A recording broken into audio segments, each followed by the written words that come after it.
Başın xarab ola bilər, əgər çürümüş dişin varsa. Belə ki, yaxşı ağız gigiyenasına sahib deyilsənsə, hansı ki, fərqli yerlərdə karyeslər var, ağzından pis qoxu gəlir və yaxud da diş əti iltihabın varsa, deməli sən bədənində böyük bir risk daşıyırsan. Necə deyərlər, partlamağa hazır bir bombadır əslində bunlar.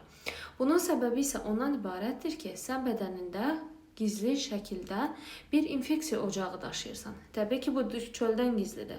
Amma sənin immun sistemin üçün bu heç də gizli deyil. Və bu infeksiya mənbəyi çürük dişlər və yaxud da iltihabi prosesə cəlb olmuş ağız boşluğu gələcəkdə yarana biləcək bir çox xəstəliyə zəmin yaradır. Belə ki, hətta direkt səbəb ola bilər.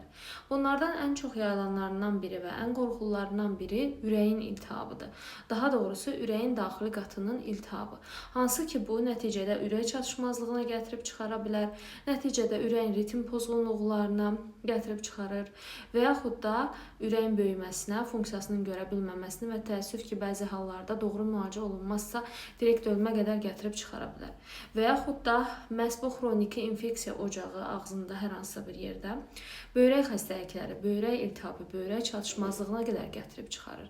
Ya da beyin damarlarının funksiyasını pozaraq uzun müddətli dövrdə erkən zamanlarda sənin beynində Alzheimer xəstəliyi, yəni demensiya, yəni belə deyək, qoca yaşda ağlını itirmə kimi qorxunc duruma qədər gətirib çıxara bilir.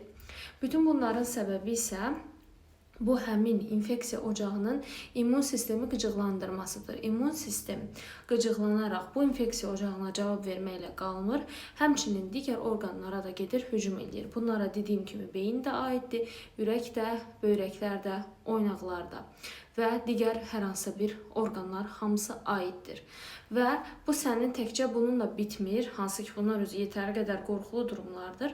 Həmçinin də psixikana təsir edir. Belə ki, sənin əhval-ruhiyyənin pisləşməsi, depressiv olman və yaxud da tez bir şəkildə qıcıqlanma, yaxud da əhval-ruhiyyə dalğalanmaları, enişlər, qalxışlara səbəb ola bilər ki, bu da təbii ki, xoş bir hal deyil.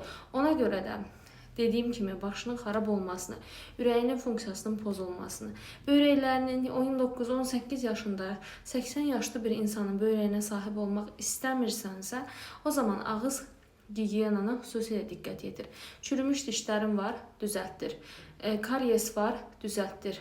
Boşluq var, düzəltdir. Hər bir halda ağız gigiyenanın qayğına qal. Vaxtında ağzını təmizlə, dişlərini yu, diş ətlərini, diş aralarını təmizlə.